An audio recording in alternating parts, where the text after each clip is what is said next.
کیسے دیکھتے ہیں، کیا کہیں گے؟ سپریم کورٹ کا نرنے آیا ہے،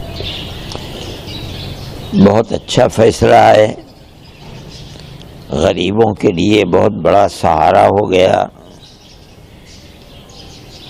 جب مدھیہ پردیش کے اندر بلڈوزر چلا تھا، ایک اچنبھا معلوم ہوتا تھا اسے کہ ملک کا ماحول ایسا نہیں تھا۔ پھر وہ چیز چلنے لگی تو ہم کورٹ میں چلے گئے۔ سب سے پہلے جمعیت علماء ہی کورٹ میں گئی تھی۔ ہمیں اس بات کی خوشی ہے کہ ہم نے جس چیز کو کورٹ کے اندر پیش کیا تھا، اور حقیقت یہ ہے کہ دائیں بائیں ہر طرف لگتا تھا کہ کہیں ان غریبوں کو پناہ نہیں مل سکے گی، ایسے وقت میں ہم نے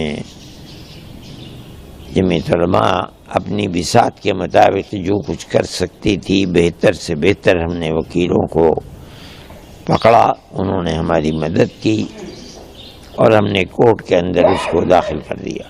اس کے بعد لوگ آئے، چلتے رہے۔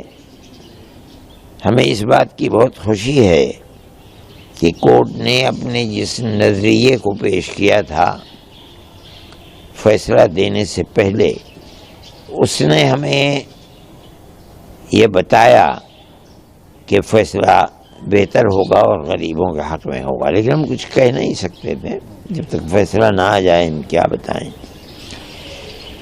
یہ اللہ کی قدرت کا کرشمہ ہے کہ ان غریبوں کے حق میں فیصلہ آ گیا۔ ہم سمجھتے ہیں کہ اس کے اندر ہندو مسلمان دونوں تھے جن کے گھروں کو گرایا گیا، لیکن یہ ایک حقیقت ہے کہ 95% مسلمان ہی تھے جن کے گھروں کو گرایا جا رہا تھا۔ اور اگر یہ سلسلہ سپریم کورٹ کا اس فیصلے کے ساتھ نہ ہوتا تو نہیں کہا جا سکتا کہ کتنے گھروں کو گرایا جا سکتا تھا۔ اچھا، آسام گورنمنٹ کے اندر یہ سلسلہ اور جگہوں کے مقابلے میں زیادہ ہے۔ وہ کسی بھی جگہ پورے گاؤں مسلمانوں کو گرا دیتے ہیں اور بس ایک بات کہہ دیتے ہیں کہ یہ زمین تمہاری نہیں ہے۔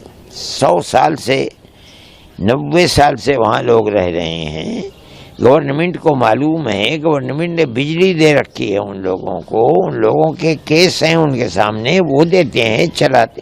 اس کے باوجود بس ایک بات کہہ دی کہ ہم ان کو اجاڑ دیں گے، اس لیے یہ جنگل کی زمین کے اوپر ہے۔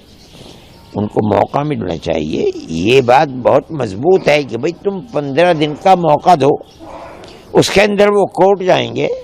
یہ 15 دن ہو سکتا ہے کہ وہ اس کو 15 مہینے تک کھینچ دیں، اور ہو سکتا ہے کہ 15 دن کے بعد گورنمنٹ کا فیصلہ ان کے حق میں آ جائے، لیکن یہ کسی کو موقع ہی نہیں دیتے ہیں۔ وہی صورت جو آسام کے اندر سالوں سے چل رہی تھی، وہی صورت یو پی اور مدھیہ پردیش اور اب دوسرے صوبوں کے اندر چلنے لگی۔ ابھی قریب میں بہرائچ لکھنؤ کے قریب ہے، وہاں کی صورتحال یہی ہو گئی۔ غریب آدمی جس کے پاس کوئی راستہ رہتا ہے تب تک وہ لڑتا ہے، جب راستہ نہیں رہتا ہے تب وہ جاتا ہے کورٹ کے اندر۔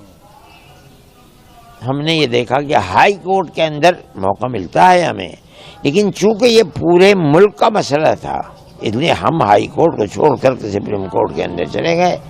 ہم اللہ کا شکر ادا کرتے ہیں کہ سپریم کورٹ کا فیصلہ جمعیت علماء کے حق میں آ گیا۔ اس کا مطلب یہ ہے کہ غریبوں کے حق میں آ گیا، جن کے پاس کوئی راستہ نہیں تھا جانے کا، وہ سپریم کورٹ بھی نہیں جا سکتے تھے، ان کے اندر یہ طاقت نہیں تھی۔ جمعیت علماء چونکہ جاتی ہے اور ہم نے بہتر سے بہتر جو وکیلوں کی خدمات ہو سکتی ہیں ہم نے وہ لی، انہوں نے ہماری مدد کی، اور یہ اللہ کا شکر ہے کہ فیصلہ ان غریبوں کے حق میں آ گیا۔ جمعیت علماء کے لیے یہ بڑی سرخروئی کی بات ہے، خوشی کی بات ہے۔ ہم اللہ کا شکر ادا کرتے ہیں کہ اس نے ہمیں اس سلسلے کے اندر غریبوں کی مدد کرنے کے لیے ہماری مدد کی ہے۔ ہم یہ سمجھتے ہیں کہ اب آئندہ آنے والے زمانے کے اندر یہ مسئلہ ختم ہو جائے گا۔